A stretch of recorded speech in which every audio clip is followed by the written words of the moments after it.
All right, get ready. The Parkway East shuts down tomorrow night, which means that today is the first final full day before the next phase of the $95 million project begins to replace the Commercial Street Bridge. So at 9 p.m. tomorrow night, the Parkway East from Squirrel Hill to Edgewood Swissvale will close completely, diverting roughly 100,000 daily drivers to several detour routes for 25 days. Now, during that time, the new Commercial Street Bridge will be slid into place. But first, that 75-year-old bridge that's sitting there right now has to be removed.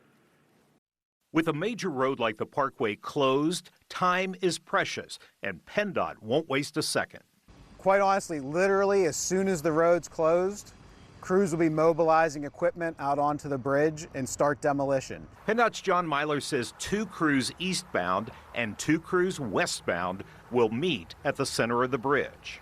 And so those folks will be working continuously away from the center of the structure, removing the bridge deck.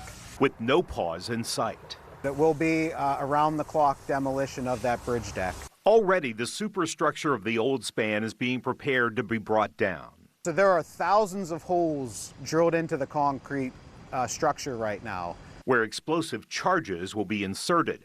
Those spots right now are being wrapped in geotechnical material and chain link fencing. And that'll help retain the concrete debris as it's blasted so that it doesn't fly a great distance or even harm the new bridge adjacent to it. And that blast will come in the morning hours? Sometime mid next week. The foundation for the new bridge below the old bridge has been covered in layers of protective material. And once the blast happens, the priority is getting the demolished structure off of those foundations. We need to get those exposed. Because the new bridge needs to be pushed into place. Somewhere probably in the order of within the next 10 days of the closure, we'll probably be beginning that slide. As for the rest of the remains of the old bridge, it'll take weeks to clean up the debris underneath the bridge.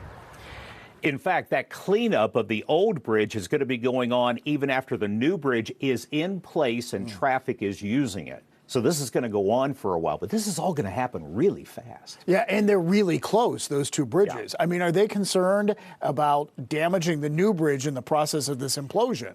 They are so scientific about this and specific about the blasting. They're not worried about the new bridge. However, in the areas that are closest, they're putting protective material on the new bridge, just in case something might get loose. But again, as we mentioned, the big shutdown starts tomorrow night for the detours, including out on Route 28.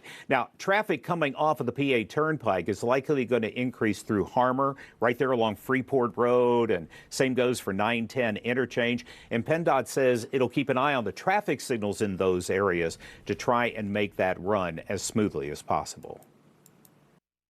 So we will monitor those signals, and they are relatively new that we can do timing adjustments to those if we see a lot of people tending to go that way, but no upgrades were required to really do that. And PennDOT says they'll have rapid response teams working along Route 28 so that if they get a stalled car or they get a crash, they can move in and get the vehicles out of there just as quickly as possible. Now, stay with KDKA. Before and during the Parkway East closure, we'll have the detour updates as they come in. And make sure that you're with us right here on Monday morning starting at 4:30 as we help you navigate through the first workday of the closure, because quite honestly, nobody's quite sure exactly what's going to happen.